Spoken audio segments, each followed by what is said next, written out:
अस्सलाम वालेकुम दोस्तों, मेरा नाम अब्दुर्रहमान है। उम्मीद है कि आप सब खैरियत से होंगे। अल्लाह ताला हम सबको अपने ज़ुबान में रखे। तो दोस्तों, सिंध के जो सरकारी मुलाज़मीन हैं वो परेशान है कि उनकी सैलरी कितनी बड़ी है, आपका 2% डिफरेंशियल वो कैसे कैलकुलेट होगा, और आपका 7% जो तनख्वाह पड़ी है वो कितनी कैसे कैलकुलेट होगी, कि हमारी सैलरी जो आखिर कितनी बनेगी। इन तमाम तर चीज़ों के बढ़ने के बाद तो इस वीडियो के अंदर हम आपके साथ ये चार्ट शेयर करेंगे जो कि हमने आप बनाया, और आपको कैलकुलेट करके बताएंगे फार्मूले के साथ। ये मुलाज़मीन है उस सबको यहाँ पर कैलकुलेट बताएंगे फार्मूले के साथ कि आपकी एग्जैक्टली सैलरी जो है वो कितनी बड़ी है, इसके अलावा पेंशन वगैरह आपकी कितनी बड़ी है, और आपका जो टोटल जो सैलरी होगी वो आपकी कितनी यहाँ पे होने वाली है। तो वीडियो को लाइक कमेंट शेयर कर दें और दोस्तों के साथ ज़रूर शेयर करें ताकि सबको इसके बारे में पता चल सके। चलिए शुरू कर दें दोस्तों। यहाँ पे हैं कि ये जो हमारे पास चार्ट मौजूद है, यहाँ पर आप देख सकते हैं कि ये हमारा फेसबुक का पेज है। यहाँ पर आप आएंगे और इसका जो लिंक है वो भी हम आपको कमेंट में दे देंगे। यहाँ पर ये चार्ट आपको मिल जाएगा और यहाँ पे आप अपनी सैलरी जो है वो कैलकुलेट कर सकते हैं। लेकिन यहाँ पर ये चार्ट हमने आपको बना दिया है। आपको यहाँ पर जो आप जानते हैं कि आपके एडहॉक जो है 2 जम हुए हैं, जिसके अंदर आपका 2022 का आपका 10%, इसके अलावा 2025 का आपका जो है 15%, वो जो दोनों जो हमने कैलकुलेट करके उसके हिसाब से ये चार्ट आपका बना दिया है। यानी आपकी जो 2026 के अंदर जो स्केल बने हैं उस लिहाज से हमने ये आपका चार्ट जो है वो बना दिया है। जस्ट आपने जो है वो अपनी सैलरी की जो बड़ी है वो, इसके अलावा अलाउंसेस इसके अंदर ऐड करने होंगे और सारी चीज़ें आपको यहाँ पर मिल जाएंगी।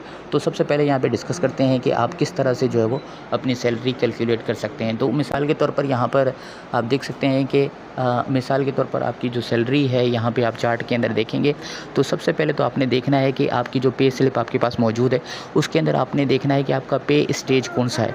आप जानते हैं कि आप पहले साल लगते हैं तो उसके बाद इंक्रीमेंट लगता है, इंक्रीमेंट लगने के बाद आपका स्टेज जो है वो चेंज हो जाता है। यानी 30 मैक्सिमम स्टेजेस होती हैं। आपने अपनी पे स्लिप देखनी है, सबसे पहले आपने ये चेक करना है कि आपकी स्टेज कौन सी है। मिसाल के तौर पर यहाँ पर आपने पे स्लिप देखी और उसके बाद आपका ग्रेड जो है वो यहाँ पे 5 है। तो 5 ग्रेड के अंदर आप यहाँ पर देख रहे हैं कि पहले स्टेज पे जो सैलरी है वो आपकी बेसिक जो है वो 2026 के हिसाब से आपकी यहाँ पे है आपकी 18,300। लेकिन आप यहाँ पर स्टेज देखेंगे कि स्टेज 1 पे आपकी हो जाएगी 19,210 हो जाएगी, जबकि आपकी ये चौथे स्टेज के ऊपर 21,000 के करीब हो जाएगी।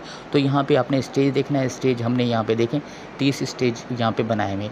तो मिसाल के तौर पर 5 ग्रेड की सैलरी हम कैलकुलेट करना चाह रहे हैं अभी, और स्टेज जो है आपका यहाँ पे चौथा है। तो चौथे स्टेज के अंदर पाँचवें ग्रेड की जो सैलरी है वो आपकी 2026 के हिसाब से कितनी होगी, 21,940। 21,940। तो यहाँ पे 21,940 आपने लिखना है, ठीक है। उसके बाद आपने यहाँ पे क्या करना है, इसको यहाँ पे सिंपल कैलकुलेटर के अंदर जाके आपने यहाँ पे क्या करना है, परसेंट के अंदर आके आपने यहाँ पे मल्टीप्लाई वाला बटन यहाँ पे दबाना है।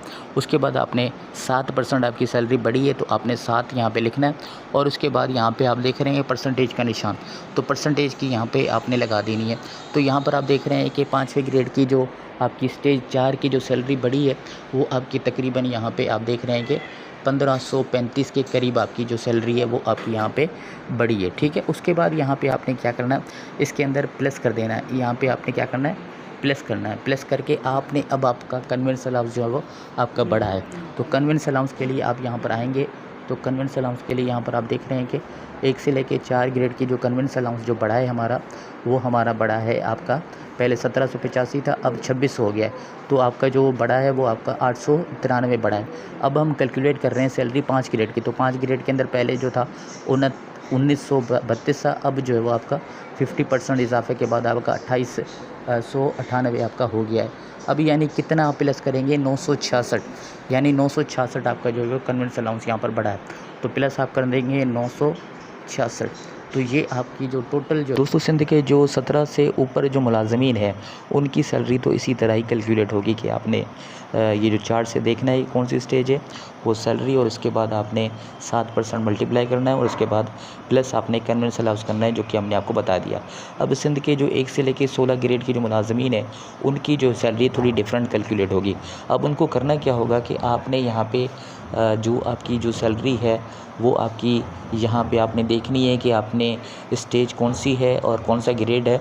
आपने सैलरी यहाँ पे लिखनी है और उसके बाद यहाँ पे आपने जो है वो उसको, मिसाल के तौर पर आपकी जो सैलरी है 27,000 है, ठीक है, उसको आपने 7% से मल्टीप्लाई करना है। उसके बाद आपने यहाँ पे 14 ग्रेड के लिए आपने कन्वेंस अलाउंस यहाँ पे जो है वो 1400 तकरीबन यहाँ पे आप ऐड करेंगे, ठीक है।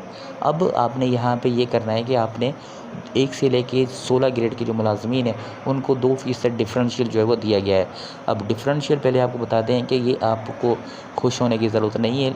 गवर्नमेंट ने जो है वो यहाँ पे जो है वो आपको एक तरह से खुश कर दिया है, लेकिन इस खुशी की जो वजह है वो आपको बताते हैं कि वो खुशी नहीं है, बल्कि वो आपके कोई भी एहसान नहीं किया गवर्नमेंट ने। वो इस तरह से आप जानते हैं कि आपके 2022 के अंदर आपकी जो है वो 10% बढ़ाई गई है। उसके बाद आपकी जो है वो 12% बढ़ाई गई थी। पिछले बजट्स के अंदर आपकी 12% बढ़ाई गई थी। अब जैसा कि हम आपको यही बता रहे हैं कि आपके पूरे पाकिस्तान के अंदर जो स्किल्स होते हैं यानी जो BPS ग्रेड होते हैं वो आपके सेम रहते हैं। उनकी इनिशियल और उनकी जो सैलरीज स्टेजेस तक बिल्कुल सेम रहती है। अब जो बाकी जो सूबे हैं और वफाक है उसकी तो उन्होंने 10% बढ़ाई थी पीछे बजट के अंदर, लेकिन सिंध गवर्नमेंट ने जो है वो 1 से लेकर 16 ग्रेड के मुलाजमीन की सैलरी 12% बढ़ाई थी। अब जो वफाक ने 10% बढ़ाया और जो ज़म किया है 2022 और 25, तो उसके हिसाब से बाकी जो सूबे हैं वफाक के उनकी तो 2026 के हिसाब से सैलरी जो है वो स्केल सही बैठ रहे हैं, एग्जैक्ट बैठ रहे हैं। लेकिन 12% जो सेंट्रल गवर्नमेंट ने बढ़ाई थी तो उस हवाले से जो आपकी 10% तो ऐड हो गया, आपके स्किल्स वगैरह हो गए, सेट हो गए। अब जो 2% बच गया वो जो आपको मिला हुआ था, वो जो बच गया उसको एज अ डिफरेंशियल आपको जो है वो इस बजट के अंदर आपको दे दिया गया है। यानी ये वही है जो 12% आपकी जो बढ़ी थी पिछले बजट के अंदर, वही 2% आपका जो है वो एडजस्ट नहीं हुआ, वो उसको अब जो है वो एक नया नाम कर देकर वो एडजस्ट किया गया है। अब वो आपने किस तरह से ऐड करना है, उसके लिए आपने यहाँ पे अपनी जो सैलरी है वो आपने यहाँ पे 7% सैलरी लिखनी है आपने, ठीक है। उसके बाद आपने इसी तरह से कैलकुलेट करनी है। उसके बाद आपने जो डिफरेंशियल है वो कैसे कैलकुलेट करना है, डिफरेंशियल के लिए आपने अपने 2022 के पे स्केल्स के ऊपर जाना होगा। यानी उसके लिए आपको कोई ज़रूरत नहीं है जाने की, आप अपनी पे स्लिप उठाएं जो आपकी जून के महीने की, उसके अंदर देखें कि आपकी बेसिक सैलरी कितनी है। बेसिक सैलरी आपकी जितनी भी है वो आप यहाँ पे लिखें।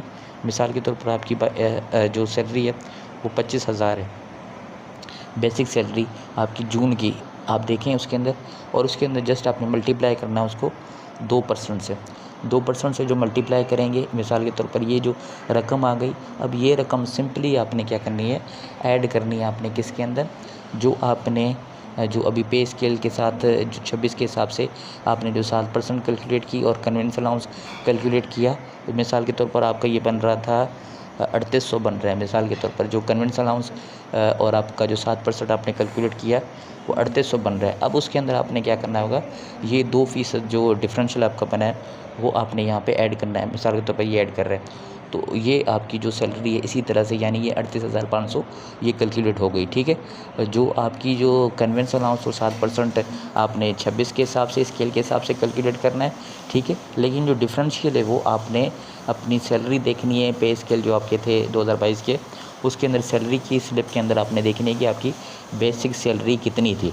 वो बेसिक सैलरी आपने जस्ट उठानी है, उसको 2% से मल्टीप्लाई करना है। वो रकम जो बन रही है वो रकम आपने जो आपके पे स्केल कन्वेंस अलाउंस और 7% आपकी जो उससे जो जितनी बड़ी उसके अंदर जस्ट ऐड करनी है और आपकी ये चीज़ें सारी आ जाएंगी। उम्मीद है कि सिंध के जो मुलाजमीन पूछ रहे थे कि हमारा डिफरेंशियल कैसे कैलकुलेट होगा तो उनको समझ में आ गई होगी।